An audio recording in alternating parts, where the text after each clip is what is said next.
Hello, Lena. Hi, Holly. How are you? Very well. How are you? Very well, thank you. Thanks for inviting me. Thanks for joining me for coffee today. Coffee. You're ready. You're ready. I'm actually drinking tea today. I'm cheating. No, I'm really drinking my coffee still. Well, you were more on the ball than I am today. So I'm wondering if you could quickly just fill everybody in on a bit about who you are and what you do. Okay, I'm Lena. I live in Madrid and I run two initiatives on financial education. One for kids, it's called Fund Finance Business School for Kids, and another one, Women Investors Club. And that one is obviously for women. Yes. And we will share both of those websites somewhere around this video so that people can access you. So speaking about finance, I was really looking forward to talking with you about this because this is a subject that's come up a lot. And I mean, I'll include myself in this, that I was in no way prepared for dealing with a situation like the one we're in now. And I'm noticing a huge conversation and imbalance between the people who were sort of financially independent. They had savings, you know, they can pay their rent for 3, 6, I don't know how many months without worrying. And people like me who sort of lived month by month and maybe had a little bit, but are now like, what do I do? So I'm wondering if you could just, that's a huge loaded question, but can you just sort of say more about that? Because it's a subject that I know nothing about, and I'm sure I'm not the only one. Well, what can I say? Finance and money is an important part of our life. Yeah. And unfortunately, it is like this. I wish it was not important, but financial independence makes our life easier. We have more choices. We can do more things what we want, and it only comes with discipline, for saving, for investing, and some knowledge of financial basics. I'm lucky that I had the business education. But even though I had business education, it doesn't mean that when I was 20 years old, I was saving and thinking about that. Also, I think when you're young, you just don't think about future so much, no? And you live by the day, and but only after you pass one economic crisis, because this is not the first economic crisis, this is not the last one. They happen every 10 years. Only maybe when it happens once to you, you start thinking that this part is also very important in your security. Yeah. You have to have certain security. Yeah. And it's important to understand how finance works. It's important to understand how business and economy work. And that's actually what I try to teach, and especially just to motivate everyone to learn. I hear a lot of people say that finance is something very complex, and it is not. It's really, really logical, and it's not easy to understand. I think it requires some discipline. Yeah. And you start, so at what age do you start teaching children about finance? Because this is something that I think is really important, that until I came across you, I had never known of like teaching finance to kids on the same way that you do. When does that start for you? Well, actually, kids start learning finance from very early age, just copying what their parents do. Okay. So that's one thing, that whatever we do, our kids will copy us, and any behavior we show, they will somehow kind of copy it in the future, and it will be great in their brain. But really explaining them about the economy and how businesses work, because that's actually, I believe, is the most important, to understand how businesses are thinking, how economy is functioning. That's possible from the age of 10, and this, in my view, is an ideal age, actually. Okay. Yeah. So hopefully all of the kids who work with you when they get hit in the future with some kind of situation like this, they'll be ready for it.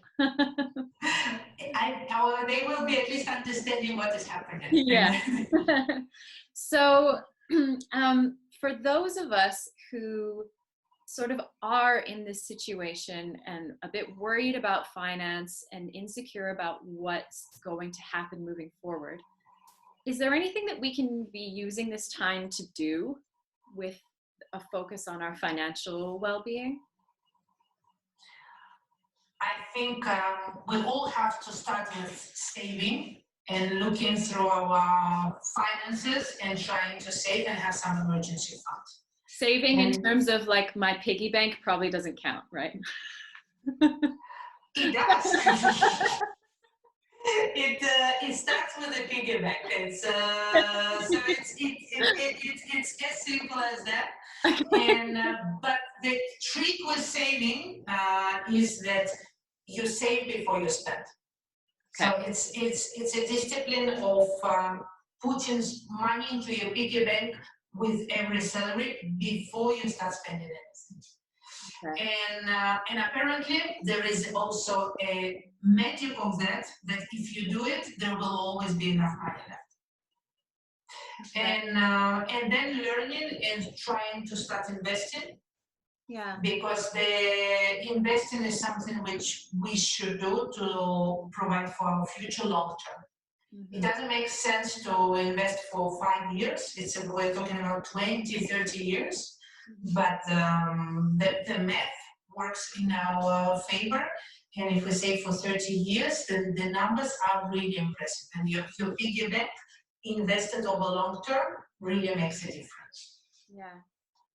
I guess there's one of the things that I've been, I suppose, thinking about a lot is my expenses right now have gone way down, like I'm not going out for all of the meet friends for dinner and paying for the metro and these things. So I guess maybe it's also a time for people to sort of consider what expenses they actually have in their normal life and compare that maybe to what we're spending now, what's actually necessary versus what's, I don't know. Do you have any suggestions of how people can sort of structure this time, I suppose, in some way? Is there any kind of budget thing that you recommend, or what can we people who have no idea about money but go, well, I need to sort money out? What's our sort of first step, I guess? I think all of us started reflecting on what is important and what is less important. And I think all of us already kind of start getting an idea that certain things we have been doing before this confinement, maybe we will not be doing anymore. I personally, many times when there are opportunities to spend money, I try to reflect why I'm doing it and how much extra happiness it gives me. Okay. And well, in economics, we have this which is called the marginal cost, which is kind of a cost of the last thing. Now, so how to give you an example, you always will be more happy with your first car, whatever car it was. The happiness of having the first car is unrepeatable.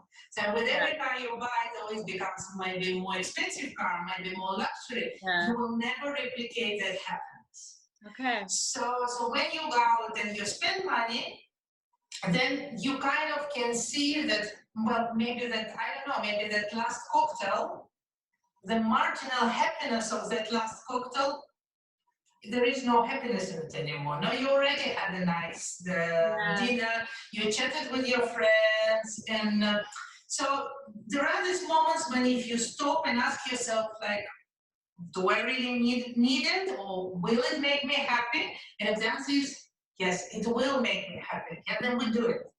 But you can't. But lots of our spending is just I don't know, because we are just doing it without even thinking what is it bringing us. Okay. And just one final question at the end of all this. should we save before we spend, or should we go out and spend like crazy and help the economy somehow?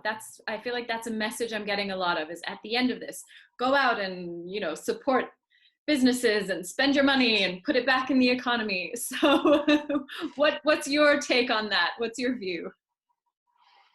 I think that will be personal decision for everyone. I'm also inclined. I think we all can redistribute our funds, helping local businesses. Yes. Yeah, and that's one of the things we might be doing in the future. Maybe buying less cheap clothes, but maybe buying just a few pieces, helping local business. Yeah. The same with the food. Maybe we probably will be going out less, but maybe we will be start cooking at home and using local producers and organic food.